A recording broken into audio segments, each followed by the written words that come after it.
Prosím, máte slovo. Et, Monsieur le Président, Monsieur le Commissaire, le rapport d'initiative que nous devons adopter durant cette session est le point de départ d'un processus vital pour l'avenir des territoires insulaires de l'Union européenne. Dans un quart de siècle, les périodes de programmation de la politique de développement régional de l'Union européenne, depuis un quart de siècle, les périodes de programmation de la politique de développement régional de l'Union européenne se sont succédées sans que la situation dans les îles ne se soit améliorée. Cela se vérifie à travers les indicateurs macroéconomiques comme le PIB, le taux de chômage, le seuil de pauvreté et d'autres encore. Mais cela se vérifie surtout à travers l'accroissement continu des déséquilibres qui affectent les économies insulaires dans leur ensemble.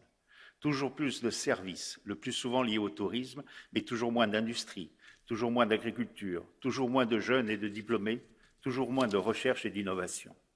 La crise du Covid a montré que les îles sont des territoires plus vulnérables que les autres et que leur modèle économique actuel, que les politiques européennes alimentent objectivement, conduit ces territoires dans une impasse. Dans 25 ans, où en serons-nous si nous continuons de la sorte? Dans 25 ans, il n'y aura plus que le tourisme.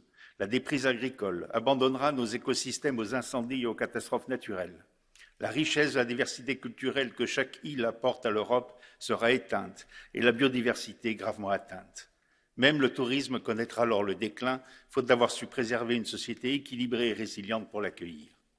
Il faut changer de politique pour les îles de l'Union européenne. Ce rapport fait à cet effet des propositions constructives et de bon sens. Il énonce une vérité incontournable. L'insularité est un handicap structurel permanent qu'il faut réussir à compenser.